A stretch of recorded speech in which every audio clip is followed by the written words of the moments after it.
buen día, señoras y señores. ¿Cómo están ustedes? Un gusto de tenerlos ahí. Hoy día vamos a conversar con un señor que tiene un tremendo currículum y vamos a hablar de las personas adultos mayores. Tercera, cuarta edad, quinta edad, yo no sé ya en cuánto vamos, porque en realidad la expectativa de vida de los chilenos ha ido creciendo cada día. Vamos a conversar con Mauricio Pablaza. Él es ingeniero comercial y magíster en políticas públicas, doctor en economía en la Universidad de Nottingham en Inglaterra y además es investigador del Centro de Políticas Públicas de la Facultad de Gobierno de la Universidad del Desarrollo. ¿Cómo está usted? Muy buen día, muchas gracias por recibirnos. No, gracias a ustedes por la invitación. Buen día.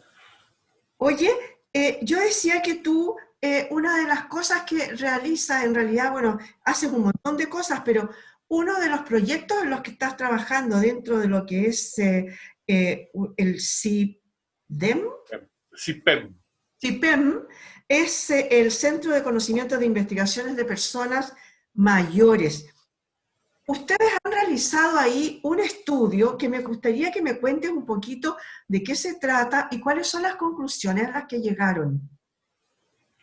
En CIPEM, el objetivo de CIPEM primero es tratar de transformar la información disponible en información relevante para los tomadores de decisiones. Es decir, que en este mar, a veces, muchas veces que tenemos de datos, tratar de generar cierta información que sea relevante para la toma de decisiones.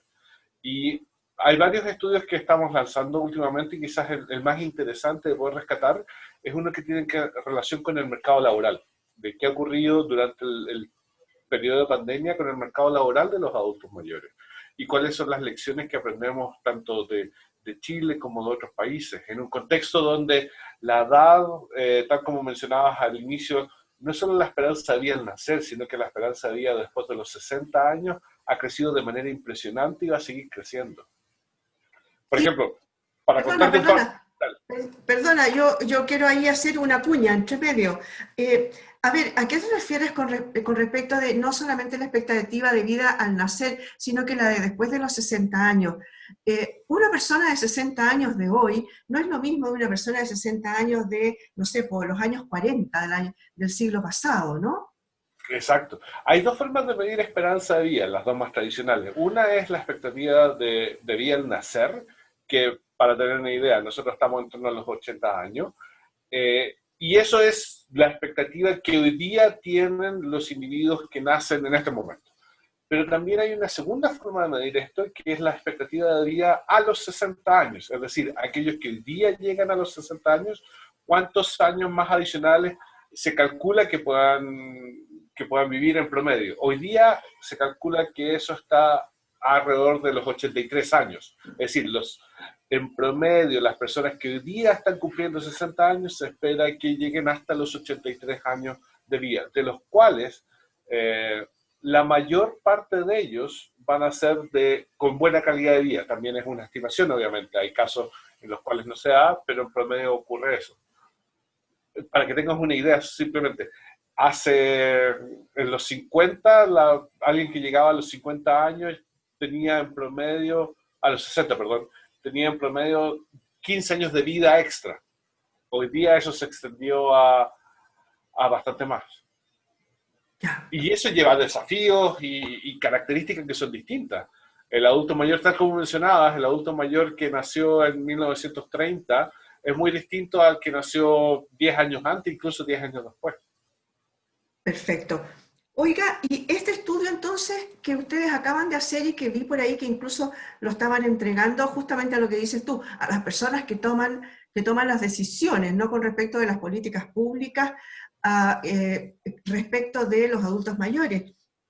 Y este específicamente es sobre el tema laboral. Pero antes que lleguemos ahí, yo te quiero preguntar respecto de otros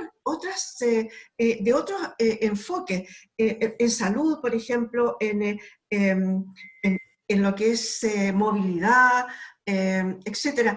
La edad El, medio me dijiste ahora que era 83. sí, Ya. ¿Y cuántas personas son ya de un promedio pasado los 65? ¿Ustedes tienen ese dato? Sí, en general nosotros calculamos, y es muy interesante ver el dato de cómo ha cambiado durante los últimos quizás 50 años. Hoy día se estima que el 17,2% de la población al 2020 es adulto mayor, lo que corresponde a más o menos 3,4 millones de personas. Hoy día en Chile hay 3,4 millones de personas que son de 60 años o más. Lo más interesante es que en el 2050 ese número seremos 6,9 millones. Las proyecciones del INE Oh. dicen que 6,9% de la población en Chile en el 2050 va a ser adulto mayor, lo que implica un poquito menos que 1 de cada 3 personas en Chile va a ser adulto mayor. Sí, porque casi ¿Cuál? se duplica, ¿no? Exacto. Se van duplicando, más o menos estimamos que se duplican, de aquí al 2045 vamos a duplicar el número de adultos mayores. El 2050 va a ser incluso más. Ya. Y eso genera desafíos de empezar a pensar políticas públicas de largo plazo. No solo pensar en la solución de corto y del día o del mes siguiente, sino que en empezar y embarcarnos en un proceso para entender a los adultos mayores como individuos con tremendas potencialidades y tremendas capacidades. Oye, y respecto de lo mismo, ya que estamos con las cifras, si hoy en este minuto son 3 millones, más o menos, 3 y algo, ¿no? 3,4. Sobre los 65, 60. 60. En general, la definición, nosotros tenemos definiciones para adultos mayores de los 60, y Ya. después hay uno que se llama la cuarta edad, que está definido por ley, que es después de los 80.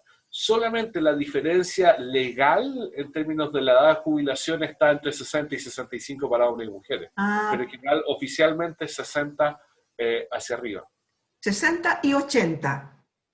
80 ya es cuarta edad. Ya. Y respecto de la cantidad de personas sobre los 60 en general, digamos, con todo, con las terceras, cuartas, quintas edades, respecto de los nacimientos, ¿cómo estamos? O la cantidad de jóvenes, más bien. eh, los cambios han sido dramáticos en los últimos años. La tasa, ¿qué está ocurriendo? Las poblaciones o las pirámides poblacionales, esta estructura, ha estado envejeciendo de manera rapidísima en el caso de Chile. Por ejemplo, procesos de envejecimiento, es decir, menos jóvenes, más adultos mayores, que en Inglaterra, en Japón se demoraron 50 años, en Chile pasó en 20. El mismo proceso de tener tasas de adultos mayores tan altas, Inglaterra tuvo un periodo de casi 80 años en el cual hubo un aumento paulatino, disminución de tasas de natalidad, al mismo tiempo aumento de la esperanza de vida. En Chile ese cambio es muy fuerte en los últimos años. Hay un aumento de la esperanza de vida fuerte que se da en pocos países, niveles de desarrollo en términos de esperanza de vida bastante altos, disminución de la natalidad bastante rápida. Eh, las generaciones, lo que muestran los datos es que las generaciones más jóvenes están teniendo menos hijos y hijos más tarde. Procesos que en los países especialmente más desarrollados fueron más paulatinos, aquí se dio muy fuerte, probablemente a partir de 1990. Ya. Tú mencionaste recién algo respecto de las edades legales con respecto de la jubilación, pero ah, vayámonos a la jubilación a partir de los 60, que como normal, como común, digamos. ¿Qué están haciendo los adultos mayores después de los 60? Cuando hablábamos previo a esta entrevista, te comentaba que yo conozco algunas empresas, grandes empresas, que tienen como política el que la persona se jubile a la edad que le corresponde. Y solo a veces solamente por una vez puede aplazar eso por un promedio de 2, 3, hasta 5 años. Y luego ya no pueden seguir trabajando, aunque estén absolutamente vigentes. ¿Qué pasa con eso, con esos adultos mayores que ya no los dejan trabajar? En general en Chile, a diferencia de otros países, la edad de jubilación es más que nada informativo más que obligatorio. En otros países se obliga. Los datos nos dicen que aproximadamente la población deja de trabajar aproximadamente a los 71 años. ya sea en distintos tipos de trabajo, probablemente pasan desde la formalidad a situaciones más informales, pero generalmente nuestros adultos mayores dejan de trabajar bastante tarde, y esto ha estado en el mismo nivel desde los 70. No, no es que haya un cambio últimamente, sino que históricamente nuestra población ha trabajado bastante más. Obviamente la población era distinta.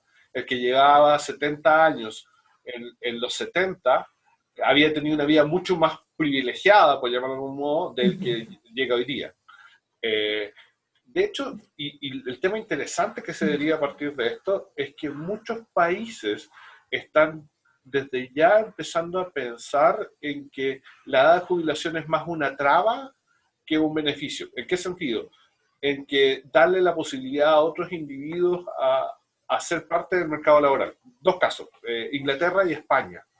Ambos países, a través de un acuerdo político, en el cual todas las partes estaban involucradas, decidieron aumentar los años de trabajo, aumentaron la edad de jubilación de 65 a 67, en un periodo, en el largo plazo.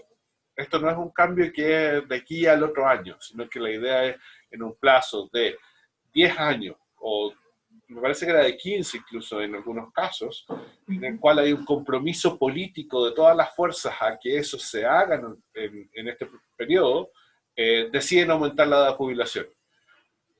Por varias razones. Una, reconocer de que los adultos mayores están activos, tienen potencialidades, y los que quieran, en términos de sus capacidades y voluntades, puedan hacerlo. Y segundo, por un problema práctico, que lo vemos en términos de pensiones. Claro, pero siempre se le pregunta, a ver, yo tengo ahí una duda. Siempre los que deciden son personas jóvenes.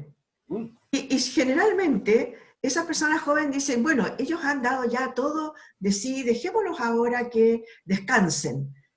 Supongamos que tuviera una jubilación, no digo espectacular, pero que por lo menos fuera capaz de mantenerse, digamos, en buenas condiciones. ¿Tú crees realmente, según los estudios que han hecho, que los adultos mayores prefieren quedarse en casa cuidando nietos o realmente quieren seguir trabajando? De hecho, hay un par de estudios que reconocen y que simplemente, en vez de alguien más arrojarse la visión, se les pregunta directamente por qué trabaja o por qué todavía continúa en el mercado laboral a pesar de estar en este grupo. Y las respuestas son diversas, y en ese sentido, políticas únicas que digan esto es lo que hay que hacer y esto se impone a todo el mundo, generalmente son equivocadas. Para tener una idea, lo que muestran los estudios es que el trabajo no es solo una fuente de ingreso, y eso lo percibe la mayor parte de la población. Ayuda, da un complemento, pero también hay un grupo importante que valora la posibilidad de tener una actividad, ya sea en términos de conversación con otros, ya sea en términos de autorrealización a través del trabajo. Y eso hay que estar abierto a tener las distintas opciones. El establecer estas macropolíticas de que todos tienen la misma percepción sobre ciertos fenómenos van a llevar a un punto equivocado. Y especialmente, yo soy de regiones, cuando tratamos de pensar en el resto de Chile. Eh, yo soy chorero de nacimiento, crecí, me formé, soy de Talcahuano. Entonces, cuando veo ciertas políticas que solo desde el centro tratan de entender toda la realidad de Chile, se equivocan. Eh, en el sector rural, donde se concentra la mayor cantidad de adultos mayores, esa equivocación es aún más relevante en la medida en que no tengas información. Bueno, eso justamente era lo que te iba a preguntar. En el contexto demográfico, ¿qué pasa con las zonas, con las regiones? Porque siempre pensamos, como dices tú, siempre pensamos en Chile. Y en Chile es Santiago. Y Santiago o la región metropolitana decide las políticas para el resto. Pero no es lo mismo una vida distinta, absolutamente, una vida de campo a una vida acá en la ciudad. Hay distintos tipos además de personas, hay distintas realidades en cuanto a salud, en cuanto a una serie de regalías, llamémosle, en las que han estado viviendo los adultos mayores. ¿Qué han visto según el estudio de ustedes? ¿Hay diferencias notables respecto del trabajo en regiones o en la región metropolitana? En términos más que de regiones, hay bastante evidencia que muestra lo que está ocurriendo en zonas rurales. Las zonas rurales han experimentado un proceso de envejecimiento que ha sido mucho más rápido que las zonas urbanas, por varios fenómenos, entre ellos los adultos mayores están volviendo a zonas rurales después de un periodo laboral en zonas urbanas, los jóvenes más encima están dejando esas zonas rurales para irse a zonas urbanas. Entonces, cuando uno ve las tasas de, no solo de participación, pero también de personas viviendo, las zonas rurales tienen un componente que generalmente nos olvidamos. Y que generalmente asumimos de que tiene el mismo comportamiento que una comuna centralizada, como cualquiera de las provincias de Santiago. En términos de actividades, también hay diferencias. Por ejemplo, cuando vemos los resultados a nivel global, vemos que el comercio juega un rol muy importante en el trabajo de los adultos mayores. Perdona, ¿ese trabajo es regular?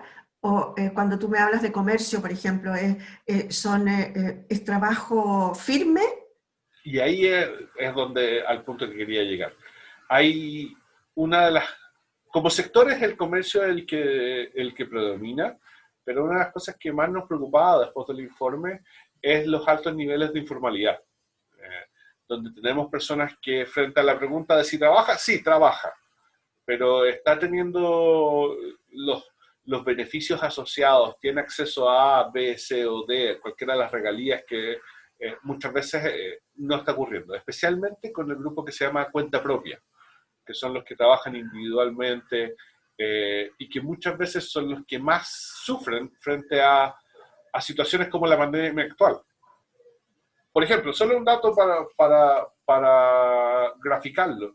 Cuando uno ve los resultados de informalidad, vemos que la población informal trabajando cayó durante este periodo de pandemia. Y uno dice, pero qué bueno que la población informal está cayendo. Pero hay varias informaciones adicionales que necesitamos conocer para ver este fenómeno. Uno, la población en general está dejando de buscar trabajo, por lo tanto está la caída de gente que está buscando trabajo fue muy fuerte. Y segundo, los que más resintieron la época fueron personas que estaban trabajando en el mercado informal. ¿Por qué? Porque obviamente frente a una crisis no tienen muchas posibilidades de salir adelante. O no tienen el apoyo, o sus trabajos son más irregulares, y muchas veces estos están relacionados con comercio. Y comercio o en sus hogares o en la vía pública. Ya, o sea, absolutamente informal. Pero esas personas son aquellas personas que tenían un empleo y lo perdieron, porque los adultos mayores hoy día han pasado en una cuarentena del año completo. De hecho, lamentablemente, y es una de las conclusiones del informe, es que con los datos existentes hoy día en todo el aparato público es imposible o es muy difícil hacer trayectorias de trabajo. Es decir, entender qué es lo que ocurre en el tiempo con los individuos. Generalmente lo que muestran, y es lo que muestran generalmente las estadísticas cuando hablan de la tasa de desempleo, lo único que muestran es la foto.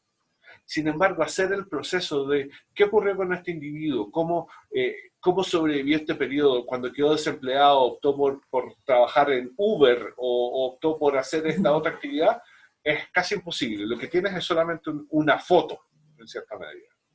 Ya, o sea, es muy difícil poder generalizar a partir de eso. En general, las generalizaciones son siempre equivocadas. Como te decía, al mismo tiempo que están estos autoempleados en los cuales están en situaciones muy precarias, al otro lado hay autoempleados profesionales que tienen una situación y que han podido, a partir de sus ahorros, poder salir. Por ejemplo, en general, adultos mayores que tengan alguna profesión, arquitectos, abogados, ellos también están técnicamente dentro de esta misma categoría, pero su situación es completamente distinta con respecto al que está trabajando en casa o en la calle. Y por eso, lo que mencionabas tú con toda razón, el generalizar o el prejuiciar te lleva a errores. y no entender que este fenómeno es un fenómeno que es detallado, es individual y requiere micro políticas públicas, probablemente va a generar más problemas que beneficios. Oye, ¿y ustedes en el estudio, además de las conclusiones, proponen ciertas políticas que se debieran llevar a cabo dentro del país, dentro de la región, dentro rurales o no, etcétera? Más que nosotros proponernos, nos quisimos arrogar el hecho de lo que hay que hacer en Chile es esto. Pero Mm. sí lo que quisimos hacer es rescatar políticas que en otros contextos han sido exitosas. ¿Y por qué? Tiene dos lógicas. Uno, arrogarse esta es la solución, no sé, lo siento un poquito fuerte, incluso creemos de que esto requiere un proceso que es mucho más de largo plazo, incluyendo también la visión de los adultos mayores. Pero con respecto a lo que preguntaba, en términos de políticas públicas hay varias interesantes. Por ejemplo, en Japón hay un par de políticas bastante, vienen de 1970, para que vean que no llevan años de ventaja, en los Ujú. cuales ayudan a potenciar las capacidades de los adultos mayores, no solamente cuando pasan a ser adultos mayores, sino que a partir de un periodo anterior, cosa de que si llegan a perder el trabajo, si tienen alguna necesidad, puedan ser capaces de adaptarse a esas nuevas necesidades. O otros, por ejemplo, en Reino Unido y en Irlanda hay proyectos donde eh, hay trabajos cooperativos entre jóvenes y adultos mayores. Irlanda tiene, por ejemplo, un programa muy interesante que da fondos para proyectos de emprendimiento, pero solo si el equipo tiene algún adulto mayor. Entonces, hay jóvenes, pero ok, si usted quiere los fondos, debe incluir a algún adulto mayor para que le dé experiencia y otras habilidades que los jóvenes o que los más jóvenes no tienen. Eh, y así, no sé, podemos seguir nombrando. Hay en Estados Unidos un par de temas interesantes donde en asociación público-privada y ya a nivel local, que es quizás lo más llamativo a nivel de Estado, eh, organizan sistemas para que los adultos mayores puedan ser parte del mercado laboral. En Nueva Zelanda hay sistemas se llama reverse mentoring, donde los adultos mayores empiezan a ayudar a los aprendices o los mantienen activos a través de actividades comunitarias.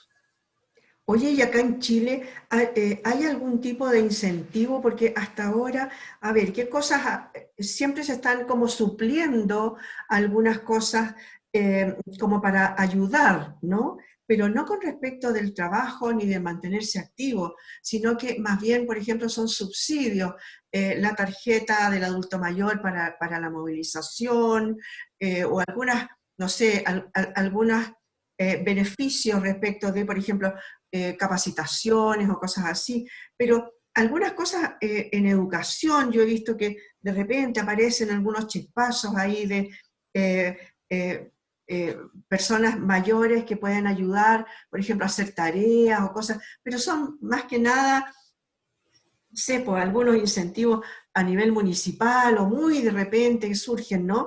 Acá en Chile hay un estudio serio respecto de cómo hacer incentivos para que el adulto mayor se mantenga física y mentalmente paradito, digamos, hasta muchos años más. En términos de varias actividades, sí. En el mercado laboral es un poquito más difícil. Hay algunos proyectos del CENSE que tratan de cubrir los adultos mayores, pero en general los proyectos son para todos. Es decir, no tienen un foco específico, exceptuando tal vez hay un programa del CENSE llamado Experiencia Mayor, en el cual trata de capturar la experiencia e involucrarlos en la industria. Ha tenido algunas dificultades en la implementación y es uno de los pocos proyectos que están específicamente dedicados al mercado laboral y al mercado laboral de los adultos mayores.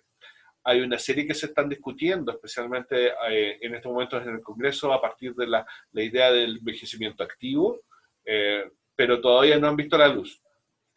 Por ejemplo, a modo de anécdota, eh, parte de lo que vimos en el caso estadounidense, donde los adultos mayores pasan a ser parte de los servicios comunitarios, en el buen sentido de la palabra, A mí me pasaba que cuando estaba los primeros meses en Inglaterra, que fueron muy difíciles por el idioma, mi forma de trabajar era ir a la biblioteca pública donde habían adultos mayores dedicados a ayudarte.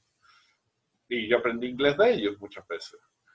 Y ese tipo de iniciativas que son relativamente simples de implementar, son las que esperamos de remover algo con esta información, de decir, mire, lo están haciendo en Italia, en Inglaterra, en Estados Unidos, se puede hacer, obviamente adaptándolo a Chile, pero hay caminos.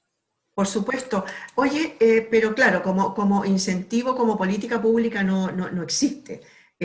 Digamos, generalizando, como para todo el mundo, no solamente que alguna municipalidad o alguna decida hacer, digamos, como una iniciativa propia.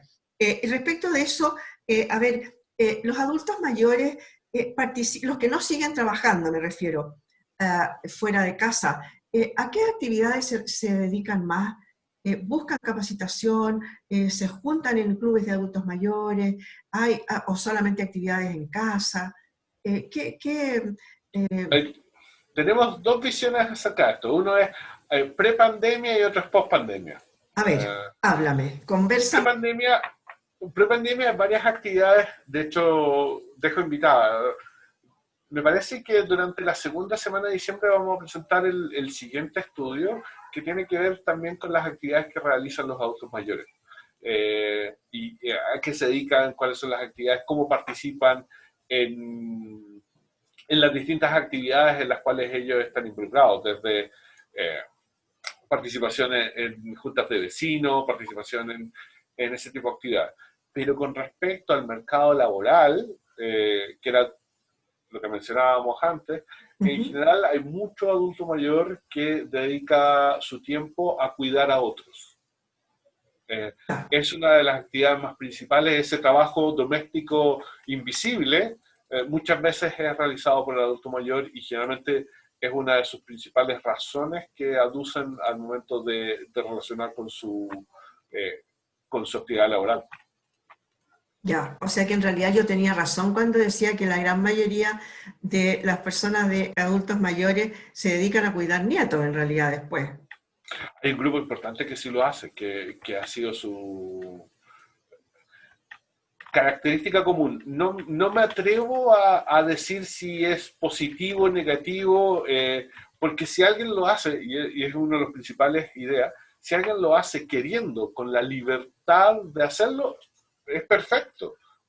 El problema es el que lo hace no queriendo. Y es ahí Claro. donde la política pública debe también colocar un ojo especial. Oye, ¿y el nivel de recreación, de dependencia que hay en los adultos mayores también, ustedes lo tienen estudiado, es muy alto? Sí, en general lo que hemos visto, especialmente en el periodo de pandemia, ha crecido de manera importante el número de personas que tienen dificultades para realizar ciertas actividades dentro del hogar, que podría ser el más cercano al tema que están mencionando. Sí, además de que han estado en cuarentena permanente, en realidad, ¿no? Durante mucho tiempo, y que por el hecho de ser más susceptibles, ¿no? Al tema de la pandemia. Sí, y hay varios fenómenos asociados a eso, que están, eh, en ciertos casos, uno de los mayores dificultades, no estamos saliendo del tema laboral, pero yo creo que es súper relevante lo que estamos haciendo. Sí, Eh, en ciertos casos, una de las mayores demandas o mayores necesidades que se ha visto en el mediano largo plazo en otros países y que se empieza a ver en Chile es la necesidad de acompañamiento. Y el acompañamiento de los adultos mayores, especialmente aquellos que tienen más complicaciones. Y ese es un tema que ha empezado a ser elaborado a nivel municipal muchas veces, pero que es bastante incipiente en términos de cómo hacerlo, quién lo debe hacer, cuáles son los roles de cada uno. Y eso puede ser uno de los desafíos en el mediano y largo plazo, especialmente con la introducción de nuevas tecnologías. Eh, el tener nuevas tecnologías nos puede ser más positivo que negativo en la medida que sepamos y podamos utilizarlo de manera correcta. Sí, es complejo, yo creo, no sé qué te parece, es un poco complejo con respecto a los adultos mayores. No todos tienen acceso y algunos que se niegan o le tienen un poco de miedo al tema, ¿no? De la tecnología y no son capaces, no han sido capaces de subirse a esa micro que hace rato que partió. Y en ese sentido yo creo que tenemos un rol, tanto como individuos como de política pública. Hay un par de municipalidades que están instalando sistemas de comunicación remotos en casas de adultos mayores. Y no son necesariamente las municipalidades más ricas de Chile o de Santiago. Ujú. Y lo que permite es simplemente tener una especie de parlante en su casa con dos botones. Este parlante a cierto día se conecta con una central telefónica que le pregunta cómo está, cómo ha estado, cómo estuvo su día. En ciertos casos le llama, recuerde que mañana tiene que ir al doctor. Y en casos de extremos también tiene el otro botón que es ayuda. Claro, Tengo un problema. Tecnológicamente no es algo tan avanzado. Pero sí es una de las innovaciones que se introdujo durante el año pasado me parece que la Municipalidad de Huachuraba y también alguna otra. perfecto. Y que son alternativas. Por supuesto que sí. Para ir terminando, ir cerrando, cuéntanos cuál podría ser para ti el tema del... A mí me preocupa el tema laboral. Yo partí diciendo que yo conozco unas grandes empresas que dicen, no, a los 65 años, chao, no puede, no, por política de la universidad, de la empresa, usted no puede seguir trabajando. ¿Qué pasa con aquellas personas que no necesariamente tienen profesiones que puedan trabajar en forma individual, como por ejemplo un abogado, un médico, un arquitecto, que son aquellas, eh, eh, eh, ¿cómo se llama?, profesiones que tú puedes continuar en forma trabajando por tu cuenta, digamos. Eh, sí, en general, y especialmente no solo los que no tienen ese tipo de profesiones, sino los que tienen bajo capital humano, los que no tuvieron la suerte de ir a la universidad o no tuvieron... Por ejemplo, sí. En esos casos, una de las principales cosas que ha sido exitosa en el resto del mundo es no esperar a los 65. En términos de política pública me refiero. Es decir, los procesos de aprendizaje y los procesos de capacitación son continuos y no terminan cuando termina el colegio, sino que requiere procesos de recapacitación, de reinserción laboral paulatinos. Es decir, el pensar de que alguien a los 55, a los 65 le voy a enseñar algo nuevo es un imposible o es muy difícil. Pero si yo parto este proceso a los 50, hago un proceso nuevamente a los 55, lo tomo, me va a permitir que ese proceso de cambio sea más fácil para la persona en términos individuales y en términos psicológicos, pero también en términos laborales. Quizás a partir de las elecciones internacionales, ese es uno de los caminos que ha sido exitoso. Hay otros y que están en discusión en estos momentos, como por ejemplo establecer la cuota de adulto mayor en ciertas empresas, lo cual genera ciertas distorsiones que tienen que ser evaluados y pueden ser aplicables en algunos casos y en otros casos no. Y es parte de la discusión que está hoy día escondida detrás de otras discusiones, pero yo creo que es una de las relevantes que es necesario tomar posición o al menos informarse. Perfecto. Muchas gracias, Mauricio, por haber estado con nosotros hoy día. Creo que nos aclaraste bastante el tema del trabajo, la fuerza laboral y la búsqueda de empleo. ¿Qué está pasando con nuestros adultos mayores hoy día? Gracias a ustedes por su tiempo.